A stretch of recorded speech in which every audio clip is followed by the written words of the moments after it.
शैतान वर्ड सुन के आपके माइंड में सबसे पहली चीज क्या आती है?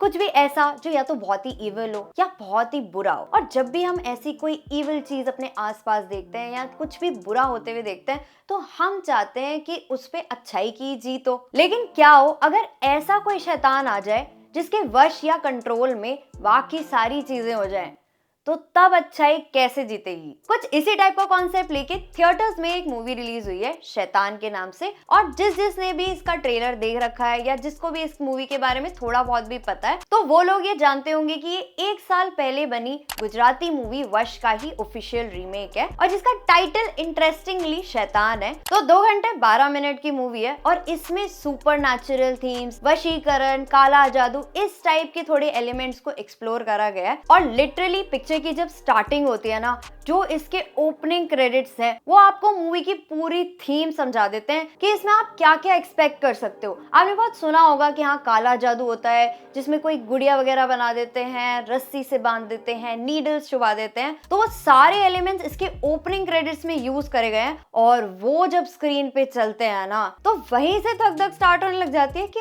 आगे क्या क्या हो सकता है। तो पिक्चर की स्टोरी रिवॉल्व करती है एक फैमिली के अराउंड जिनके घर अचानक एक दिन एक बिन बुलाया मेहमान आ जाता है। अब ये मेहमान है या शैतान ये उनको स्टार्टिंग में नहीं पता चलता, लेकिन जब ये बंदा उनकी बेटी से कुछ ऐसे ऐसे काम कराने लग जाता है जो हम और आप सोच भी नहीं सकते, तो डेवलप होती है टेंशन। तो हिप्नोटिज्म या वशीकरण किस लेवल तक हो सकता है वो इस मूवी में दिखाने की कोशिश करी गई है। और इंटरेस्टिंगली ये जो लड़की वश में हुई है इसका जो कैरेक्टर प्ले कर रही है ये वही एक्ट्रेस है जिन्होंने ओरिजिनल मूवी में भी सेम रोल प्ले किया है। तो मैंने ओरिजिनल मूवी तो देखी नहीं है क्योंकि मेरी गुजराती इतनी अच्छी नहीं है, लेकिन इस मूवी की अगर कोई स्टार परफॉर्मर है तो वो जानकी बूढ़ीवाला है। मतलब उनको ऐसे स्क्रीन पे देखते हुए लिटरली मुझे गूज़बम्प्स फील हुए हैं। नेक्स्ट इसकी कास्ट में है अजय देवगन, जिनको हमने एक प्रोटेक्टिव फादर के रोल में दृश्यम 2 जैसी मूवीज में देखा हुआ है। तो यहाँ पे भी उनका रोल थोड़ा वहीं से सिमिलर है। और उनके साथ फीमेल लीड में है एक्ट्रेस ज्योतिका, जो कि काफी टाइम बाद स्क्रीन पे नजर आई है। लेकिन अगर किसी ने स्टेलर परफॉर्मेंस दिया है तो वो है एक्टर आर माधवन।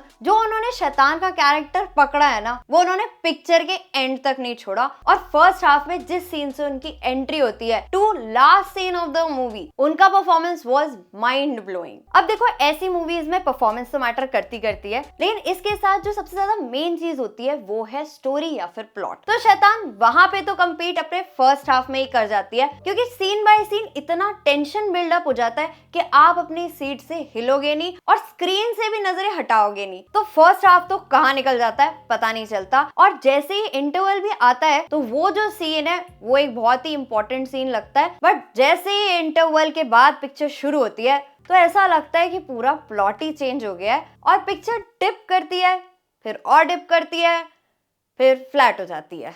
क्योंकि जो स्टार्टिंग से सवाल चल रहे होते हैं कि हाँ ये क्यों हो रहा है, कैसे हो रहा है, उससे फोकस हट जाता है और चीजें थोड़ी थोड़ी प्रिडिक्टेबल होने लगती हैं। और क्लाइमैक्स तक आते आते तो मतलब ट्रेलर से आप जो एक्सपेक्ट करके बैठे थे ना वो आपको क्लाइमैक्स में नहीं मिलता। तो जितना भी हॉरर या मिस्ट्री का माहौल बनता है वो सडनली नीचे चला जाता है और आप लिटरली चीटेड फील करते हो कि कैसे इतना बढ़िया स्मार्ट ट्रेलर दिखाया और ऑडियंस को थिएटर तक तो बुला लिया, लेकिन पिक्चर को जो डिलीवर करना चाहिए था वो नहीं कर पाती। तो मेकर्स के पास एक स्टोरी थी जिसे वो एक अच्छे डायरेक्शन में भी मोल्ड कर सकते थे और सरप्राइजिंगली इसके स्क्रीन राइटर भी वही हैं जिन्होंने दृश्यम 2 की स्टोरी लिखी थी। लेकिन यहाँ पे वो मैजिक क्रिएट नहीं हो पाता क्योंकि सेकेंड हाफ में आप डिस्कनेक्टेड फील करते हो, क्योंकि जब तक आपको विलन के मोटिव्स ही नहीं पता कि वो ऐसा क्यों कर रहा है, क्या उसका पास है, क्या उसका बैकग्राउंड है, तब तक आप स्टोरी से कनेक्ट नहीं कर पाते और वहीं पे पिक्चर लैक करती है। बाकी मूवी के अंदर 2 सॉन्ग्स हैं, एक फन सॉन्ग है जो फर्स्ट हाफ में हो जाता है और एक है इसका टाइटल ट्रैक और बैकग्राउंड म्यूजिक एकदम ही ऑन पॉइंट था।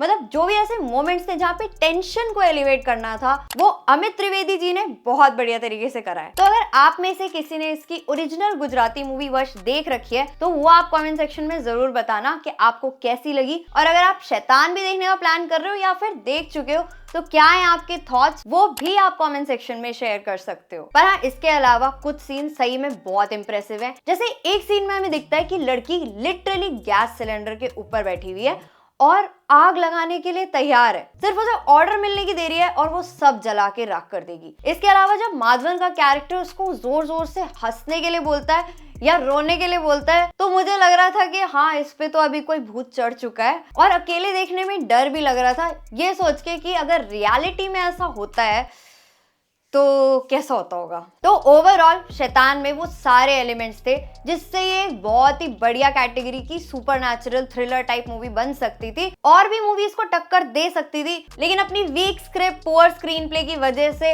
उतनी बढ़िया बन नहीं पाती और अल्टीमेटली आपको अपनी स्टोरी की वजह से वो पैसा वसूल वाली फीलिंग नहीं देती। तो अगर आप अच्छी परफॉर्मेंसेस या इस जॉनर की मूवी को एक्सपीरियंस करना चाहते हो तो ही आप इस मूवी को थिएटर में देखना ऑप्ट करना। लेकिन अगर आपके लिए स्टोरी ज्यादा मैटर करती है, आपको थ्रिलर के एंड तक वो सेटिस्फैक्शन चाहिए, तो ये मूवी थिएटर वर्दी तो नहीं है, थोड़े टाइम बाद नेटफ्लिक्स पे आ जाएगी, तो चाहो तो देख सकते हो। और अगर आपके थॉट्स कहीं पे भी मेरे से मैच करते हैं या फिर आप प्लान कर रहे हो इस मूवी को देखने का, तो इस वीडियो को लाइक कर सकते हो, अपने फ्रेंड्स एंड फैमिली के साथ शेयर कर सकते हो। और अगर इसी टाइप का और कंटेंट चाहते हो तो चैनल को सब्सक्राइब कर सकते हो, बेल आइकन पे ऑल कर सकते हो, सो दैट हम मिल सकें नेक्स्ट इंटरेस्टिंग वीडियो में। तब तक के लिए goodbye. I wanna put up all my walls 'cause I'm not in the mood, but then I cut myself off from the rest of the room. I know that time can heal it.